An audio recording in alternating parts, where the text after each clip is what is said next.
दोस्तों, the arc के first part में हमने देखा था कि विलियम ट्रस्ट द्वारा अर्थ पर कई सारे इन्वेंशन किए गए, जिसकी वजह से अर्थ की कंडीशन सुधरने की जगह और भी ज्यादा बिगड़ती गई और वो इतनी ज्यादा खराब हो गई थी कि वहां पर रहना मुश्किल हो गया। इसलिए कुछ साइंटिस्टों ने मिलकर के पृथ्वी जैसे एक प्लेनेट की खोज की, जिसका नाम प्रॉक्सी भी रखा गया। वहां तक पहुंचने के लिए द आर्क नाम की एक स्पेसशिप बनाई और जब ये स्पेसशिप अपने साथ कई सारे पैसेंजर, साइंटिस्ट और टेक्नीशियन को लेकर के प्रॉक्सी पर जा रही होती है, तभी बीच रास्ते में उनकी स्पेसशिप से कोई अनजान चीज टकराती है, जिस वजह से उनकी स्पेसशिप डिस्ट्रॉय होना शुरू हो जाती है, जिस वजह से वहां के सारे पैसेंजरों को जागना पड़ा और इसी के साथ उनके कई सारे टॉप ऑफिसर्स और कई सारे मेंबर्स भी मारे गए। अब जो कि ये कई समय पहले उठे थे, इसलिए इनके पास कई सारी समस्या ऐसी भी थी जिसका हल निकालना इन्हें बहुत जरूरी था। वहीं जब लास्ट पार्ट में इनके पास लाइफ सपोर्ट सिस्टम की प्रॉब्लम आई थी, तभी हमारी मुलाकात जैस्पर से हुई थी। पर जैस्पर एक फ्रॉड आदमी था, उसने लाइफ सपोर्ट इंजीनियर की जान लेकर के उसकी जगह पर यहाँ पर आया था और जब सभी को ये बात पता चली तो उसे गिरफ्तार कर लिया गया। पर उसी के कुछ देर बाद उसका मर्डर हो जाता है, जिसका पूरा शक हमारे दो व्यक्तियों पर जाता है।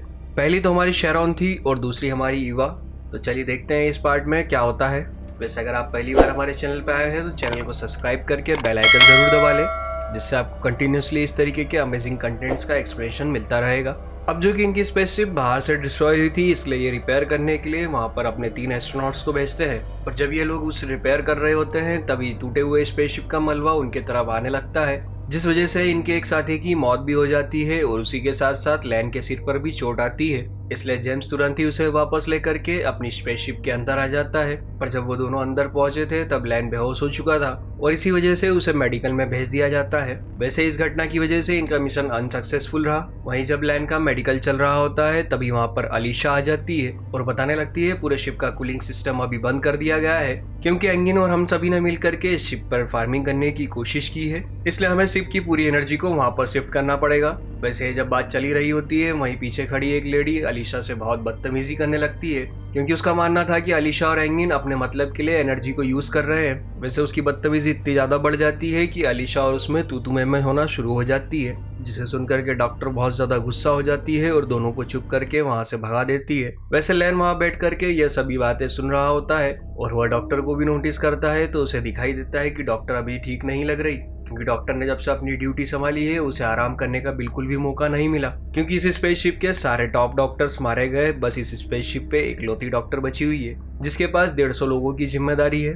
पर लैन उसे आराम करने का ऑर्डर देता है और वहां से बाहर निकल आता है, जहां पर उसकी मुलाकात जेम्स से होती है और वो दोनों बीती हुई घटना के बारे में बातें करने लगते हैं। वैसे जेम्स का यह मानना था कि इस घटना के पीछे किसी की सोची समझी चाल हो सकती है। वहीं लैन भी उसे कहने लगता है कि मुझे भी कुछ नहीं पता इस सब के पीछे कौन हो सकता है। वहीं दूसरी तरफ अलीशा की मुलाकात ट्रेन से होती है।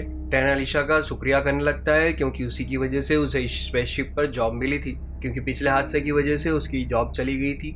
वैसे अलीशा उसकी बात पर इतना ज्यादा गौर नहीं करती और वहां से निकल जाती है। अलीशा वहां से निकलकर एक कैबिनेट में पहुंच जाती है, जहां पर सभी मरे हुए लोगों की लाश को स्पेस में फेंका जा रहा था। वैसे बहुत ही गलत बात है, किसी की बॉडी को इस तरीके से स्पेस में नहीं फेंकना चाहिए, पर वो लोग इस काम को भी बड़े शिद्दत के साथ में प्रार्थना करके करते हैं। यहाँ पर ये सब लोग दुखी लग रहे थे, क्योंकि इन सभी में इनका कोई ना कोई पार्टनर था। पर सबसे ज्यादा ईवा दुखी लग रही थी, क्योंकि उसने अपना बॉयफ्रेंड खोया था। वो अपने बॉयफ्रेंड के साथ में एक नए प्लेनेट पर अपनी जिंदगी बसाना चाहती थी, पर अब इस घटना की वजह से वो ऐसा नहीं कर सकती। और जब प्रार्थना के बाद में सब लोग जाने लगते हैं, तभी ईवा वहां पर जैस्पर की लाश पर थूक देती है और कहने लगती है तुम्हारी वजह से ही इन सभी की मौत हुई है। वैसे यह सब हमने फर्स्ट पार्ट के अंदर देखा था, जहां पर ईवा हेलमेट्स के अंदर ऑक्सीजन भर रही थी। तभी ऑक्सीजन सिलेंडर खत्म हो गया था, पर जैस्पर ने उसके साथ बदतमीजी की और उसे ऑक्सीजन सिलेंडर नहीं दिया और इसी वजह से ये इस घटना में इन सभी की मौत हुई है। जिसके बाद इन सभी की लाश को फेंक ही रहे होते हैं, तभी वहां पर एंगिन आ जाता है और उन लोगों को रोक करके सभी लोगों को मीटिंग में बुलाता है, जहां पर वो सभी को बताता है कि हम इन लाश की मदद से फर्टिलाइजर बना सकते हैं, क्योंकि ये लोग अभी स्पेस के अंदर है और स्पेस के अंदर इनके पास रिसोर्सेज की भी कमी है। अगर ये चाहें तो इसे एक फर्टिलाइजर की तरह इस्तेमाल कर सकते हैं, क्योंकि अर्थ पर जब भी किसी की मौत होती है तो हम लोग उसे जमीन में दफना देते हैं, जिसके बाद वो सॉइल से मिक्सअप होकर एक फर्टिलाइजर में कन्वर्ट हो जाता है। वैसे कुछ देर के डिसीजन के बाद ये सभी लोग इस बात पर राजी हो जाते हैं, पर लैन जिसे हम शुरू से देखते आ रहे हैं वो इस बात पर भी राजी नहीं होता। शायद हो सकता हो लैन के साथ कोई समस्या हो, पर हमें देख करके तो ऐसा लगता है कि वो शेरॉन से बहुत ज्यादा जलता है और उसे कैप्टन नहीं बनाया गया, इसलिए वो शेरॉन के हमेशा खिलाफ ही रहता है, खैर ये तो हम आगे इस वेब सीरीज में देखने वाले हैं। और जब सभी लोग इस मीटिंग से बाहर आ जाते हैं तभी लैन और जेम्स वापस से बातें करने लगते हैं। वैसे लैन जेम्स से कहने लगता है मुझे इस लड़की पर बहुत ज्यादा शक है, और वो जेम्स से पूछता है क्या तुम जानते हो कि ये लड़की कौन है। वैसे भी यहाँ आने से पहले सभी को ट्रेनिंग दी जाती है, पर इसमें भी ये लड़की मौजूद नहीं थी और लॉन्चिंग के आखिरी पलों में ही इसे हम लोगों के लिए असाइन किया गया था। पता नहीं ये लड़की कौन है और हम अनजान लड़की पर इतनी जल्दी भरोसा कैसे कर सकते हैं। वैसे लैन यहाँ पर शेरॉन की बात कर रहा था और इसी के साथ हमारी सीरीज में सीन शिफ्ट होता है और हम अतीत में चले जाते हैं, जहाँ पर हमें लॉन्च के 3 दिन पहले का दृश्य दिखाया जाता है, जहाँ पर हमें पता चलता है कि इस स्पेसशिप को स्पेस स्टेशन से छोड़ा गया था क्योंकि अर्थ पूरी तरीके से डिस्ट्रॉय हो गई थी और उस वजह से अर्थ पे से इग्नाइट करना बहुत ही मुश्किल हो जाता। इसलिए इन लोगों ने स्पेस में बने एक स्पेस स्टेशन से इस स्पेसशिप को फायर किया था। वैसे मिशन के पहले ये सभी लोग जब इकट्ठा हुए थे और यहीं पर इनकी मुलाकात सुजैन नाम की एक कैप्टन से होती है, जो कि आने वाले आगे सफर में इनका कैप्टनशिप संभालने वाली थी। उसी के बाद हमें एक और आदमी से मिलाया जाता है जिसका नाम विलियम ट्रस्ट है। यह वही जीनियस साइंटिस्ट है जिसने इस प्रोजेक्ट को स्टार्ट किया है और इसी की वजह से पृथ्वी इतनी बुरी तरीके से खराब हो गई कि वहाँ पर इंसानों का रहना मुश्किल हो गया। वैसे इन सब के चलते विलियम ट्रस्ट ने एक प्रोजेक्ट स्टार्ट किया जिसका नाम दी आर्क रखा गया और वैसे ये सभी लोग इसी प्रोजेक्ट पर काम कर रहे हैं। विलियम ट्रस्ट इन सभी से होलोग्राफिक वीडियो की मदद से बातें कर रहा था क्योंकि इस समय वो अभी भी अर्थ पे है, क्योंकि आने वाले समय में ये इसी तरीके से कुछ और स्पेसशिप लॉन्च करना चाहते हैं। और जब विलियम ट्रस्ट की स्पीच खत्म हो जाती है उसी के बाद कमांडर सुजैन लेफ्टिनेंट लैन से शेरॉन की मुलाकात करवाती है। यह वही समय है जब शेरॉन और लैन पहली बार आमने सामने आए थे, जिसके बाद लैन कैप्टन सुजैन से शेरॉन के बारे में पूछने लगता है, पर कैप्टन सुजैन के पास भी इस बात का कोई भी जवाब नहीं था क्योंकि आखिरी समय पे टॉप ऑफिसर्स द्वारा इस प्रोजेक्ट में इसे शामिल किया गया था। और इसी के बाद हमारी कहानी वापस से करंट टाइम में आ जाती है, जहाँ पर स्लीपिंग बेड कम होने की वजह से टॉप ऑफिसर्स के रूम को लेफ्टिनेंट को असाइन कर दिया गया था। उसमें भी एक ही कमरा बचा था जिसमें लैन और जेम्स को एडजस्ट करना पड़ता है। वहीं दूसरी तरफ हम शेरॉन को देखते हैं जो कि सिक्योरिटी रूम का लॉक खोलने की कोशिश कर रही थी। तभी वहाँ पर फिलिक्स और उसकी एक असिस्टेंट आ जाती है, जिसे देखकर शेरॉन थोड़ा घबरा जाती है। पर जब फिलिक्स उससे पूछता है तो शेरॉन उसे जवाब में कहने लगती है कि मैं तो सिक्योरिटी लॉक चेक करने आई थी, मैं तो बस खूनी का पता लगाना चाहती हूँ कि आखिर जेस्पर को किसने मारा है। पर मुझे कोई क्लू मिलता उससे पहले ही यहाँ का पूरा डाटा वाइप आउट हो गया है। इसे सुनकर के फिलिक्स का शेरॉन के ऊपर शक और भी बढ़ने लगता है और वो कहता है जेस्पर की मौत तुम्हारे ही हाथों हुई है। पर शेरॉन उसकी बात काट देती है और कहने लगती है कि मेरे अलावा भी कई सारे लोग हैं जिनके पास इसका एक्सेस है, हो सकता हो उन लोगों ने इसका डाटा वाइप आउट किया हो। शेरॉन जाते जाते फिलिक्स को उन सभी का नाम भी बता देती है, जिसमें सबसे पहले लेफ्टिनेंट लैन का नाम होता है। वहीं दूसरी तरफ हम एंगिंग को देखते हैं जो कि अपनी बॉटनी लैब के अंदर रिसर्च कर रहा होता है। तभी उस दौरान वहाँ का एक पाइप फट जाता है जिस वजह से वहाँ पर बहुत सारा पानी वेस्ट होने लगता है और इसी बात की पूरी रिपोर्ट देने के लिए वो तुरंत ही शेरॉन के पास पहुंच जाता है। और जब वो शेरॉन को ये पूरी घटना सुनाता है तो शेरॉन गुस्सा होने की वजह उसे हौसला देने लगती है, पर शेरॉन उसे कहने लगती है तुम बस अपने काम पर ध्यान दो, हमें खाने की जरूरत है। और जब दोनों बात कर रहे होते हैं तभी अचानक से मैनेजमेंट की खराबी की वजह से वहाँ पर लाइट दोबारा से चली जाती है और इसी बातचीत के दौरान शेरॉन एंगिन से पूछने लगती है क्या हम कुछ पानी को रिकवर कर सकते हैं। पर एंगिन उसे बताता है कि इस काम में सिर्फ ईवा ही माहिर है और ईवा ही इस चीज़ को कर सकती है, पर पहले मुझे उसे ढूंढ करके इस खबर को उसे बताना होगा। वैसे एंगिंग लेफ्टिनेंट नहीं है जिस वजह से वो डायरेक्ट किसी से भी कांटेक्ट नहीं कर सकता, इसलिए पहले उसे सभी को ढूंढना पड़ता है, जिसके बाद वो जा करके किसी से कांटेक्ट कर सकता है। तभी शेरॉन उसकी मदद करने के लिए ईवा को कॉल करती है, पर ईवा उसके कॉल का कोई भी जवाब नहीं देती, इसलिए शेरॉन घबराते हुए उसी स्लीपिंग बेड के पास पहुंच जाती है, जहां पर ईवा उसे अपने स्लीपिंग बेड के अंदर रोते हुए दिखाई देती है क्योंकि पिछले हादसे के दौरान उसके बॉयफ्रेंड की मौत हो गई थी। वैसे शेरॉन इस कंडीशन में कुछ भी नहीं कर सकती, वहीं पर उसे कैट दिखाई देती है। वैसे कैट एक साइकेट्रिस्ट है, इसलिए शेरॉन उसे बुला करके ईवा से बात करने को कहती है, पर कैट थोड़ी सी ईगोइस्टिक है इसलिए वो पहले तो मना कर देती है, पर शेरॉन के दबाव देने पर वो ईवा से बात करने के लिए राजी हो जाती है और कैट की थेरेपी सेशन के बाद ईवा अपनी नॉर्मल कंडीशन में आ जाती है। वहीं दूसरी तरफ लैन और जेम्स हादसे के दौरान की सीसीटीवी फुटेज चेक कर रहे होते हैं। उन्हें फुटेज में कोई भी क्लू नहीं मिलता क्योंकि उस दौरान कैमरा ऑफ हो गया था। इसी दौरान फिलिक्स वहां पर पहुंच जाता है क्योंकि फिलिक्स पूरे स्पेसशिप का सिक्योरिटी इंचार्ज है। अब उसकी ड्यूटी सिर्फ मर्डर मिस्ट्री को सॉल्व करना है और शेरॉन के बयान के मुताबिक लैन भी एक बंदा है जो कि उस डाटा को वाइप आउट कर सकता है, इसलिए फिलिप्स उसे तहकीकात करने के लिए समय मांगने लगता है, पर लैन उसकी इस बात को सुनकर के गुस्सा हो जाता है और उसे इनकार कर देता है और इसी के साथ वो कहता है कि मेरे पास इतना फिजूल समय नहीं है कि मैं तुम्हारे साथ टाइम पास करूं। वैसे अभी तक कोई भी नहीं जानता था कि आखिर इस मर्डर मिस्ट्री के पीछे किसका हाथ हो सकता है। वैसे जेस्पर जैसे बहरूपिये के कई सारे दुश्मन भी हो सकते हैं। शायद हो सकता हो उन्हीं में से किसी ने उसका मर्डर भी किया हो। वहीं दूसरी तरफ बायो सेंटर के अंदर अलीशा और एंगिंग वेस्ट वाटर को रिकवर कर रहे होते हैं। उसी दौरान एंगिंग को वहां पर एक चाकू मिलता है, जिसे देख करके वो दोनों बहुत ही हैरान हो जाते हैं, जिस पर अलीशा उसे बताती है कि ये एक हंटिंग नाइफ है जिसकी मदद से जानवरों को मारा जाता है। पर एंगिंग का मानना था कि इसे पाइप काटने के लिए इस्तेमाल किया गया था। और उसी दौरान अलीशा यह भी कहती है कि शायद हो सकता हो ये मर्डर वेपन हो जिसपे जेस्पर का मर्डर किया गया था। वहीं दूसरी तरफ ईवा ने भी अपने आप को रिकवर कर लिया था, इसलिए वापस अपनी ड्यूटी पर आ जाती है। वहीं उसकी मुलाकात अपने कलीग से होती है जो अलीशा को आराम करने के लिए कहता है और कहने लगता है हम लोग इस काम को संभाल लेंगे। पर उसे सुनकर के ईवा बहुत ज़्यादा नाराज हो जाती है और कहने लगती है अगर तुम अपना काम ध्यान से करते तो आज इतना पानी वेस्ट नहीं होता।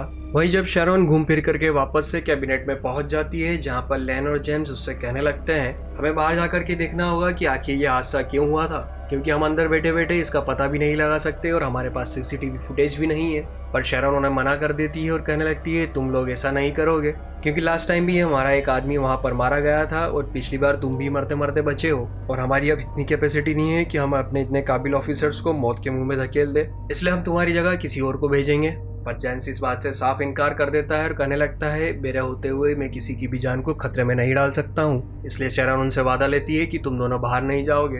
वैसे जेम्स इमोशनल होकर के उसे ये वादा तो कर देता है, पर हमें ये देखना होगा क्या ये इस वादे को निभा पाएगा। वहीं कैफेटेरिया के अंदर फिलिक्स के पास एंगिंग मिलने आता है और उसी मर्डर वेपन के बारे में पूछताछ करने लगता है। उसी दौरान वो ये भी पूछता है क्या तुम्हें उस वेपन पर फिंगरप्रिंट मिल गए हैं, पर फिलिक्स यहाँ पर उसे मना कर देता है और बताता है कि हमारे पास स्पेसशिप के ऊपर लैब नहीं है, जिस वजह से हम उसके फिंगरप्रिंट का पता नहीं लगा सकते। पर हमारी जांच के दौरान हमें यह पता चला है कि इसी वेपन की मदद से जेस्पर का मर्डर हुआ था, क्योंकि इस नाइफ के निशान और जेस्पर की गर्दन के निशान दोनों मैच करते हैं। और इसी के बाद फिलिक्स वहां से चला जाता है, पर उसी दौरान वहां का एक आदमी आकर के एंगिंग को परेशान करने लगता है। वो आदमी उसे पानी पीने से रोक देता है, क्योंकि उसका मानना था कि एंगिंग की वजह से ही हमारा पानी वेस्ट हुआ है।